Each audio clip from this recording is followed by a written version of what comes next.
اعوذ باللہ من الشیطان الرجیم بسم اللہ الرحمن الرحیم اللہم صلی علی سیدنا مولانا محمد وعلی آل سیدنا مولانا محمد وبارک وسلم اللہم افتح علینا حکمتک وانشر علینا رحمتک یا ذا الجلال والاکرام صلی اللہ تعالی علیہ وسلم۔ بارے شریعت کے دوسرے حصے کے ہمارے اسباق چل رہے ہیں اور آج کے سبق کے اندر ہم نے پڑھنا ہے کہ پلید چیزوں کو پاک کرنے کا طریقہ کیا ہے۔ فرماتے ہیں نجس چیزوں کے پاک کرنے کا طریقہ، جو چیزیں ایسی ہیں کہ وہ خود نجس ہیں،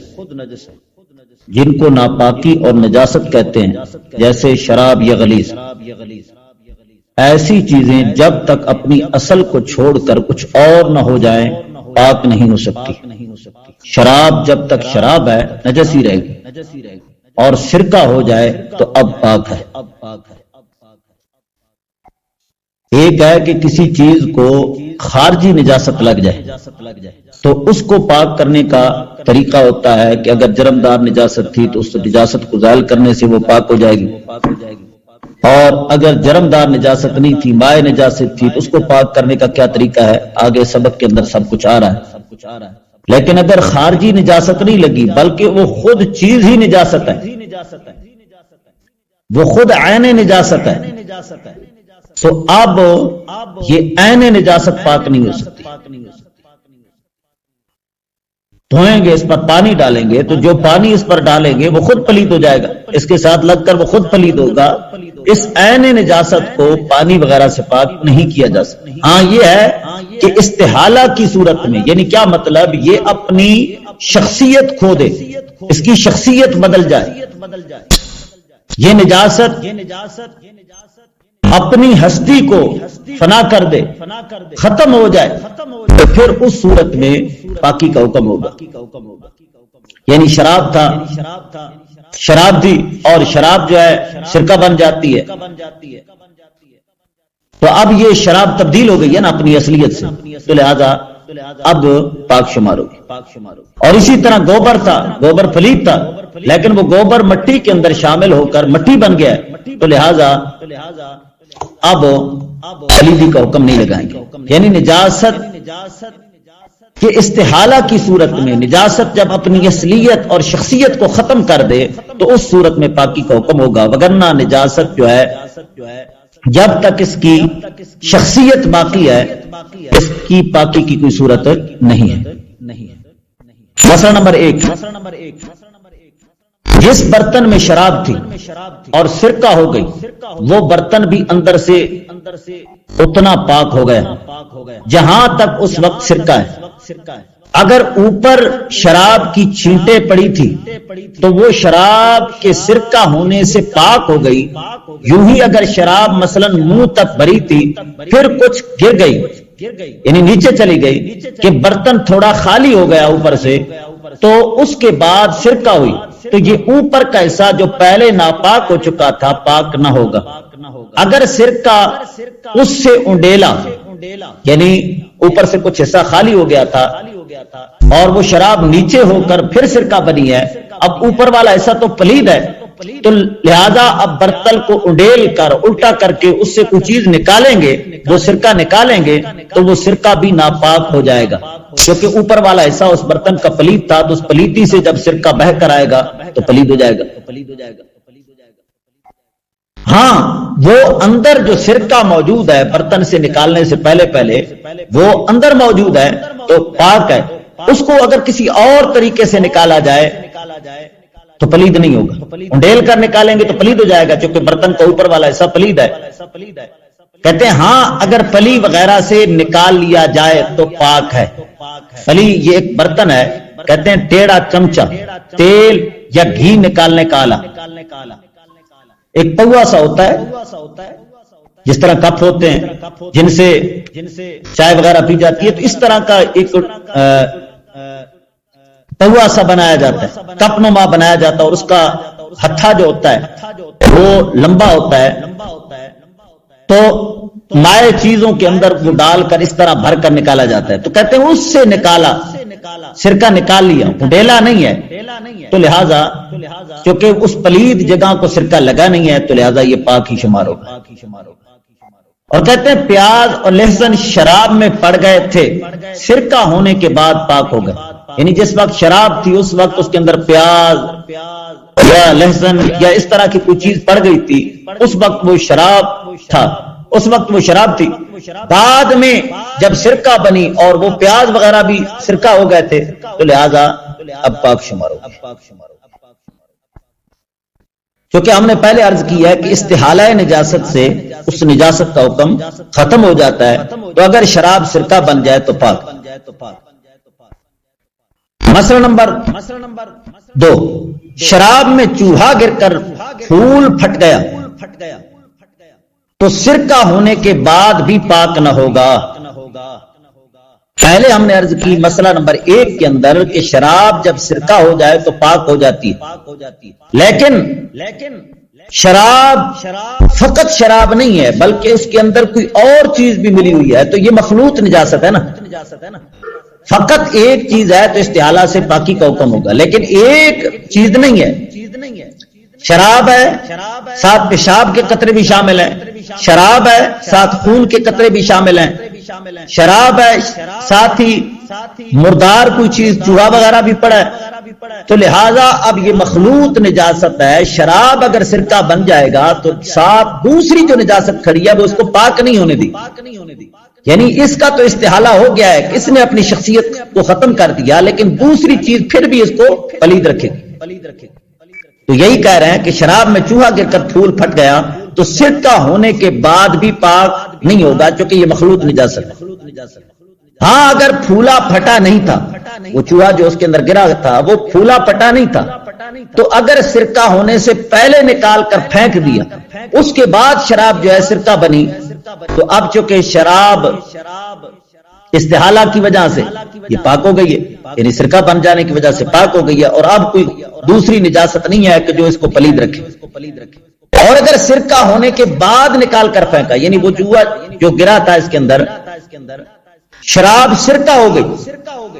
لیکن ابھی تک چوہا موجود ہے، تو لہذا سرکہ ہونے کے باوجود اس سرکہ کو پلید کہیں گے، کیوں؟ اس وجہ سے کہ دوسری نجاست کھڑی ہے جو اس کو پاک نہیں ہونے دی، تو لہذا اب اگر وہ چوہا نکال کر سرکے سے باہر پھینک بھی دے تو چونکہ سرکہ ایک دفعہ پلید ہو چکا ہے تو لہذا پلیدی کا حکم کہتے ہیں۔ اور اگر سرکہ ہونے کے بعد نکال کر پھینکا تو سرکہ بھی ناپاک ہے۔ یہ بالکل آسان مسئلہ ہے، یہ فقط ایک نجاست ہے تو استحالہ کے ساتھ پاکی کا حکم ہوگا، وہ تبدیل ہو جاتی ہے۔ استحالہ کا بار میں لفظ استعمال کرتا ہوں، استحالہ کا معنی تبدیل ہو جاتا ہے۔ اگر نجاست تبدیل ہو گئی ہے، اس نے اپنی شخصیت کو ختم کر دیا ہے تو اب پاکی کا حکم ہوگا، لیکن یہ اس وقت ہے کہ فقط ایک ہے۔ اگر مخلوط نجاست ہے تو پھر استحالہ سے پاکی کا حکم نہیں ہوگا، کیونکہ یہ چیز تو اگرچہ اپنی شخصیت کو ختم کر رہی ہے لیکن دوسری چیز پھر بھی اس کو پلید رکھے گی۔ مسئلہ نمبر 3، شراب میں پیشاب کا قطرہ گر گیا یا کتے نے منہ ڈال دیا یا ناپاک سرکہ ملا دیا تو سرکہ ہونے کے بعد بھی حرام و نجس ہے، کیوں؟ اس وجہ سے کہ مخلوط ہے۔ شراب تو سرکہ ہو گئی ہے، اب اس پر پاکی کا حکم ہوتا لیکن ساتھ پیشاب کا قطرہ کڑا ہے، یا کتے نے منہ مارا تو وہ ایک خارجی نجاست پھر اس سرکے کو پلید کر دے گی،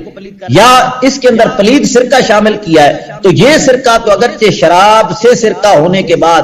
پاکی کا حکم تھا لیکن دوسرے سرکہ پلید سرکہ نے اس کو پھر پلید کر دیا۔ بالکل آسان مسئلہ ہے، یعنی یہاں پر فقط ایک چیز نہیں ہے، مخلوط نجاست ہے تو استحالہ کی وجہ سے پاکی کا حکم نہیں ہوگا۔ مسئلہ نمبر 4، شراب کو خریدنا یا منگانا یا اٹھانا یا رکھنا حرام ہے، اگرچہ سرکہ کرنے کی نیت سے ہو۔ شراب کو اس نیت سے خریدتا ہے کہ میں اس کو سرکہ بناؤں گا تو پھر بھی شراب کو خریدنا اٹھانا یہ ساری چیزیں حرام ہیں، اس وجہ سے کہ اللہ تعالیٰ نے شراب کو رجس فرمایا، پلیدی فرمایا اور شیطانی عمل فرمایا، تو لہذا اس سے کسی قسم کا تعلق روا نہیں ہے۔ اور دوسرا ایک حدیث مبارکہ میں ہے شراب کے تعلق سے حضور اکرم صلی اللہ تعالی علیہ وسلم نے 10 افراد پر لعنت فرمائی، اور وہاں پر شراب اٹھانے والا، خریدنے والا، بیچنے والا، ان افراد کا ذکر ہے، تو لہذا یہ شراب کے تعلق سے جمی امور جو ہے وہ ناجائز ہے۔ شراب اٹھانا، بیچنا، اس میں برائی پر تعاون بھی ہے، اور اللہ تعالیٰ نے فرمایا وَلَا تَعَاوَنُوا عَلَى الْإِثْمِ وَالْعُدْوَانِ، برائی پر تعاون جو ہے اللہ تعالیٰ نے منع فرمایا، یہ حرام ہے، تو لہذا اس میں برائی کے اندر تعاون بھی ہے۔ مسئلہ نمبر 5، نجس جانور نمک کی کان میں گر کر نمک ہو گیا تو وہ نمک پاک و حلال ہے، کیونکہ استحالہ ہے نا کہ وہ پلید جانور تھا، لیکن پلید جانور نے اپنی شخصیت کو بالکل ختم کر دیا، استحالہ کی صورت پائی گئی ہے، تو لہذا پاکی کا حکم ہوگا۔ مسئلہ نمبر 6، اپلے کی راکھ پاک ہے، جو تھاپیاں بنائی جاتی ہیں گوبر کی، اگر وہ تھاپیاں جلا دی جائیں اور وہ تھاپیاں جو ہیں اب گوبر کی تھاپی نہ رہیں بلکہ راکھ ہو جائیں، تو چونکہ استحالہ کی صورت پائی جا رہی ہے تو لہذا اب اس راکھ کو پاک کہیں گے۔ اور اگر راکھ ہونے سے قبل بجھ گیا، یعنی وہ تھاپی، وہ گوبر جو ہے پہلے بجھ گیا، تو اب ناپاکی کا حکم ہوگا، اس وجہ سے کہ مکمل استحالہ نہیں ہوا۔ مسئلہ نمبر 7، جو چیزیں بذات ہی نجس نہیں بلکہ کسی نجاست کے لگنے سے ناپاک ہوئی، یعنی خود وہ بذاتی پلید نہیں تھی بلکہ ایک پلیدی کے لگنے کی وجہ سے وہ پلید ہوئی ہیں، تو ان کے پاک کرنے کے مختلف طریقے ہیں۔ پانی اور رقیق بہنے والی چیزیں جس سے نجاست دور ہو جائے، دھو کر نجس چیز وہ پاک کر سکتے ہیں، مثلا سرکہ، گلاب، عرق گلاب، ان سے نجاست کو دور کر سکتے ہیں، تو بدن یا کپڑا ان سے دھو کر پاک کر سکتے ہیں۔ نجاست جب زائل ہو جائے گی تو پاکی کا حکم ہوگا۔ یعنی جو چیز بذاتی نجس ہے وہ تو پاک نہیں ہو سکتی، لیکن اگر کوئی ایسی چیز ہے، برتن ہے، کپڑا ہے، بدن ہے، تو اس کو خارجی نجاست لگی ہے، تو اب کوئی ایسی چیز استعمال کرنا جس کی وجہ سے وہ نجاست زائل ہو جائے، تو اس سے وہ چیز پاک ہو جائے گی۔ لیکن ہم نے عرض کی کہ یہ رقیق چیزیں استعمال کر کے اس نجاست کو دور کریں گے تو وہ چیز تو اب پاک ہو جائے گی، لیکن اس طرح کی قیمتی چیزیں استعمال کرنا درست نہیں ہے۔ کہتے ہیں فائدہ، بغیر ضرورت گلاب اور سرکہ وغیرہ سے پاک کرنا ناجائز ہے کہ فضول خرچی ہے، یعنی فضول خرچی ہونے کی وجہ سے یہ ناجائز ہے۔ مسئلہ نمبر 8، مستعمل پانی اور چائے سے دھوئیں پاک ہو جائے گا، یعنی نجاست کو اگر مستعمل پانی سے دھوتے ہیں، اس پانی سے دھوتے ہیں کہ جس کو وضو کے لیے استعمال کیا جا چکا ہے،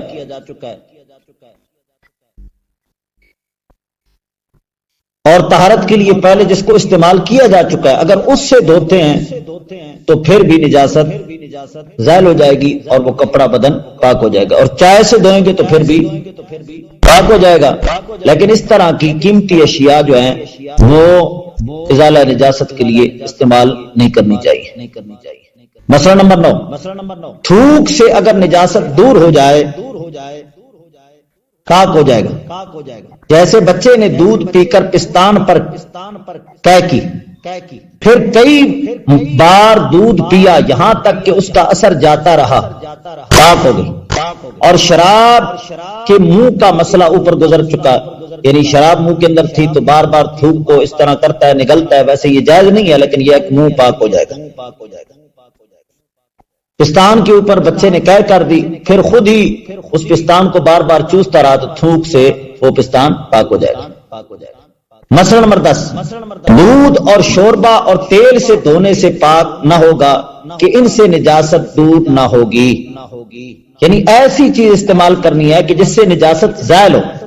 اور ان اشیاء سے نجاست زائل نہیں ہوتی بلکہ نجاست مزید پھیلتی ہے، تو لہذا کپڑا بدن پاک نہیں ہوگا۔ مسئلہ نمبر 11،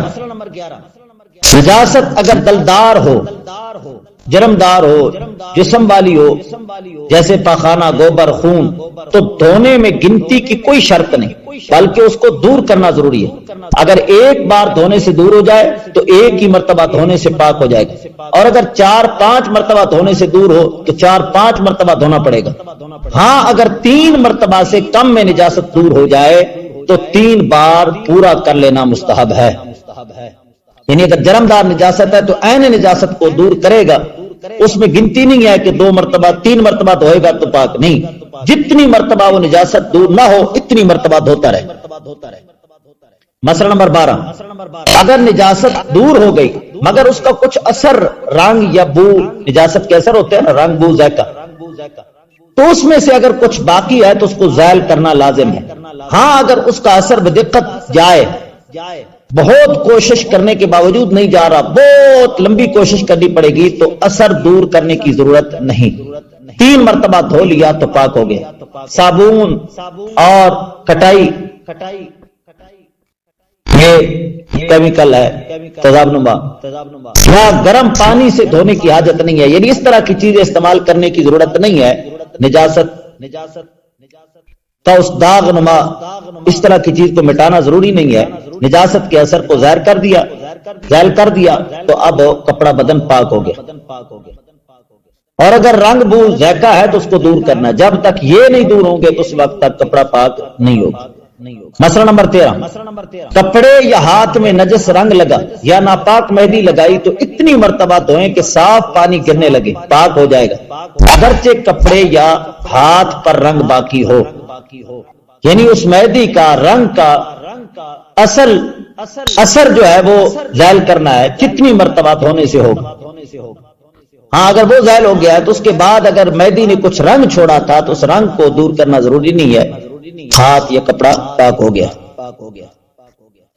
مسئلہ نمبر 14، زعفران یا رنگ کپڑا رنگنے کے لیے گھولا، اس میں کسی بچے نے پیشاب کر دیا یا کوئی اور نجاست پڑ گئی تو اس سے اگر کپڑا رنگ لیا تو 3 بار دھو ڈالنے سے وہ کپڑا پاک ہو جائے گا۔ ایسے کرنا نہیں چاہیے، جب پلیت ہو گیا تھا تو اس کو استعمال نہیں کرنا چاہیے، لیکن اگر استعمال کر لیا گیا، کپڑے کو رنگ لیا گیا ہے تو آپ کپڑے کو 3 مرتبہ دھوئیں گے تو کپڑا پاک ہو جائے گا۔ مسئلہ نمبر 15، رودنا کے سوئی چبو کر اس جگہ سرما بھر دیتے ہیں، جسم کو گوتے ہیں نا کہ کھدائی کر کے لکھتے ہیں، یا اس طرح کا پھول نما یا کچھ چیز چاند تارا بناتے ہیں، تو اس طرح گودا گیا ہے جسم کو اور اس کے اندر پھر سرما بھرا ہے، تو اگر خون اتنا نکلا کہ بہنے کے قابل ہو، یعنی جس وقت سوئیوں سے وہ سوراخ کر رہے تھے اتنا خون نکلا کہ وہ بہنے کے قابل تھا، تو اب وہ خون ناپاک تھا اور اس پر سرما ڈالا تو لازمی بات ہے کہ خون ناپاک کے اندر پڑنے کی وجہ سے سرما بھی ناپاک ہو گیا، پھر اس جگہ کو دھو ڈالے پاک ہو جائے گی، اگرچہ ناپاک سرما کا رنگ بھی باقی رہے، یعنی رنگ اگرچہ سرمے کا باقی رہے گا لیکن 3 مرتبہ دھو دینے سے وہ پاک ہو جائے۔ یہی زخم پر راکھ بھر دی تو پھر بھی دھو لیا، پاک ہو گیا، اگرچہ رنگ باقی ہو۔